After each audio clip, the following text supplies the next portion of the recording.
Everyone, मैं कीर्ति मिश्रा आपका एक बार फिर से स्वागत करती हूँ आप हमारे चैनल एमजीआई ओपन स्कूल में, जहां आपको एनआईओएस से रिगार्डिंग और ऑनलाइन यूनिवर्सिटी से रिगार्डिंग प्रॉपर इंफॉर्मेशन दी जाती है। बच्चों, आज हम लोग बात करने वाले हैं प्रैक्टिकल फाइल्स, प्रैक्टिकल एग्जाम्स के बारे में कि उसमें प्रैक्टिकल एग्जाम्स कैसे होते हैं, किस तरीके से होते हैं, फाइल्स कैसे बनती है। वो सारी चीजें आज हम लोग इस वीडियो में जानेंगे निकिता मैम के थ्रू। तो निकिता मैम, आपका बहुत बहुत स्वागत है। मैम, पहले तो आप ये क्लियर कीजिए कि ये टीएमए क्या होता है, प्रैक्टिकल्स एग्जाम क्या होते हैं, क्योंकि बच्चे काफी कंफ्यूज है कि क्या ये सेम ही चीज है या अलग अलग चीजें हैं। Thank you so much Kirti ma'am.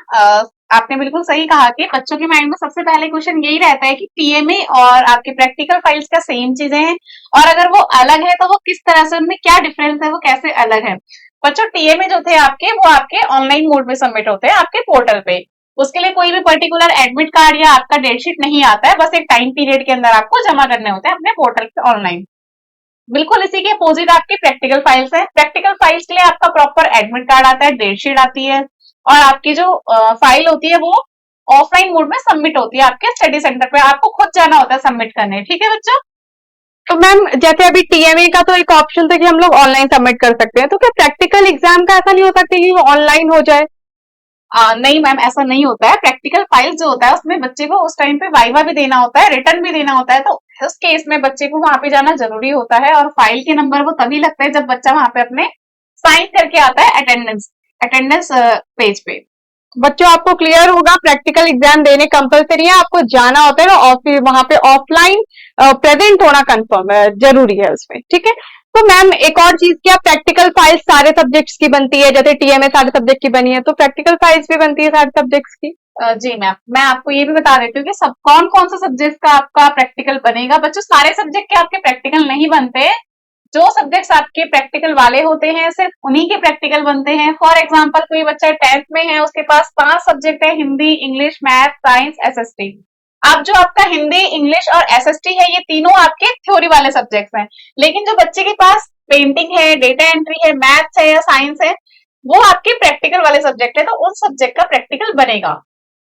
अच्छा बच्चों, मैं एक और चीज आपको क्लियर कर देती हूँ इस वीडियो के बीच में कि जैसे जो 10th के बच्चे होते हैं, 10th के बच्चों को तो प्रैक्टिकल्स और थ्योरी दोनों में मिला के पास होना पड़ता है कि अगर 35 मार्क्स लाने हैं बच्चों को, पासिंग मार्क्स, तो थ्योरी और प्रैक्टिकल मिला के भी अगर आपके 35 आ चुके हैं तो आप पास हो जाओगे 10th वाले बच्चों के लिए। बट 12th वालों के लिए प्रैक्टिकल्स में अलग पास होना होता है और थ्योरी में अलग पास होना होता है। तो 12th वालों के लिए तो बहुत इंपॉर्टेंट होता है प्रैक्टिकल, वो तो बिल्कुल ना छोड़े, क्योंकि इसमें आपकी बैक आ जाती है, वो आपका री एग्जाम होता है।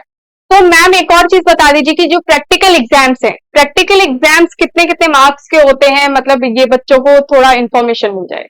मैम, प्रैक्टिकल सब्जेक्ट के जो मार्क्स होते हैं वो सब्जेक्ट पे डिपेंड करता है। फॉर एग्जांपल, अगर किसी बच्चे के पास 10th में है, कोई बच्चा, उसके पास 10th में मैथ्स है और एडिशनल सब्जेक्ट में उसके पास पेंटिंग या डेटा एंट्री है, तो अगर उसके पास मैथ्स है तो वो आपका 20 नंबर का प्रैक्टिकल होता है, क्योंकि उसका जो थ्योरी होता है 80 मार्क्स का होता है। अब बच्चे के पास सेम क्लास में डेटा एंट्री है, उसका प्रैक्टिकल जो होगा वो 60 मार्क्स का होगा, लेकिन थ्योरी सिर्फ 40 नंबर का होता है। जिस सब्जेक्ट का थ्योरी कम मार्क्स का होता है उसका प्रैक्टिकल ज्यादा नंबर का होता है। ये चीज आप क्लियर कर लीजिए। आपके पास पिछले साल के सैंपल पेपर आपको प्रोवाइड कर देंगे, तो आप उसमें मार्क्स के अकॉर्डिंग अपने प्रैक्टिकल फाइल का नंबर देख सकते हैं कि कितने नंबर की हमारी फाइल रही होगी। बच्चों, आई होप आपको काफी क्वेश्चंस जो थे आपके उसको आंसर्स मिल गए होंगे। अगर आप चाहते हैं एनआईएस में एडमिशन लेना हो तो आप हमारी पुरानी वीडियो देख लीजिए, हमने उसमें बताया हुआ है कि एडमिशन आप कैसे ले सकते हैं। आप हमारे थ्रू भी एडमिशन ले सकते हैं, जिसमें आपको काफी सर्विसेज प्रोवाइड करते हैं कि लाइक जैसे आपके एडमिट कार्ड कब आएंगे, आई कार्ड कब आएंगे, क्योंकि एनआईयूएस आपको पर्टिकुलर नोटिफिकेशन नहीं भेजता है हर एक स्टूडेंट को। उसका काम करते हैं हम जैसे लोग, जो आपको 1 बाय 1 मैसेजेस करते हैं, कॉल करते हैं कि आपके एडमिट कार्ड आ गए, आई कार्ड आ गए, आपके प्रैक्टिकल्स एग्जाम कब है, आपके मेन एग्जाम्स कब है। हमारे थ्रू भी एडमिशन ले सकते हैं और अपने थ्रू भी एडमिशन कर सकते हैं। तो अगर आपको और भी कोई इंफॉर्मेशन चाहिए एनआईएस से रिलेटेड, तो आप हमसे भी कॉल पे बात कर सकते हैं, या आपको और भी वीडियोस चाहिए इससे रिलेटेड तो आप कमेंट बॉक्स में भी लिख सकते हैं। तो thank you so much and thank you so much Nikita ma'am for coming. Thank you, ma'am.